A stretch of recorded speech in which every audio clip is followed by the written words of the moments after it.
போக எம் கருணாநிதி அவர் வந்து அடுத்த வருஷம் ஜெயிச்சுக்கிறாரு. எப்படின்னா 1996லேருந்து 1996லேருந்து 2001 வரைக்கும் ஜெயிச்சுக்கிறாரு டிஎம்கேல. அப்புறம் ஜெயலலிதாங்கிறவங்க வந்து திரும்ப 2000 முடிஞ்சதுக்கப்புறம் ஒரு எலெக்ஷன் ஆகும்ல, அந்த எலெக்ஷன் வந்து மே டு செப்டம்பர் வரைக்கும் ஆட்சி பண்ணிக்கிறாங்க.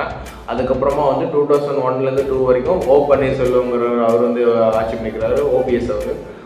அதுக்கப்புறமா திரும்ப 2002லேருந்து 2006 வரைக்கும் நம்ம அம்மாவே திரும்ப வந்துட்டாங்க. அதுக்கடுத்து எம் கருணாநிதி அவர் வந்து 2006லேருந்து 2011 வரைக்கும் ஆட்சி பண்ணிக்கிறாரு, பார்ட்டி வந்து டிஎம்கே. அப்புறம் ஜெயலலிதாங்கிறவங்க வந்து 2011லேருந்து 14 வரைக்கும் ஆட்சி பண்ணிக்கிறாங்க. அப்புறம் 2014லேருந்து 15 வரைக்கும் ஓ பன்னீர்செல்வம் அவர் ஆட்சி பண்ணிக்கிறாரு. அதுக்கப்புறம் ஜெயலலிதாங்கிறவங்க வந்து 2015லேருந்து 16 வரைக்கும் ஆட்சி பண்ணிக்கிறாங்க. அவங்க எல்லாருமே அனைத்து இந்திய திராவிட முன்னேற்ற கழகம் அந்த கட்சியில் தான் ஆட்சி பண்ணிக்கிறாங்க. அப்புறம் ஓ பன்னீர்செல்வங்கிறது 2016லேருந்து 2017 வரைக்கும் ஆட்சி பண்ணிக்கிறாங்க.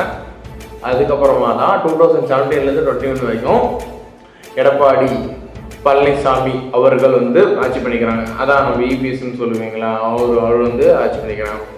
அதுக்கப்புறமா வந்து 2021லேருந்து இப்போ 26 வரைக்கும் ஆட்சி பண்ணிட்டு இருக்கிறாருன்னா எம்கே ஸ்டாலின், அதான் முத்துவேல் கருணாநிதி ஸ்டாலின் சார் அவர் ஆட்சி பண்ணிட்டு இருக்காரு. சரி, இதெல்லாம் ஓகே. 2026 யார் ஜெயிப்பாங்க?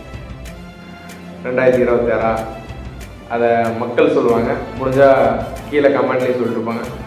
Okay, tata.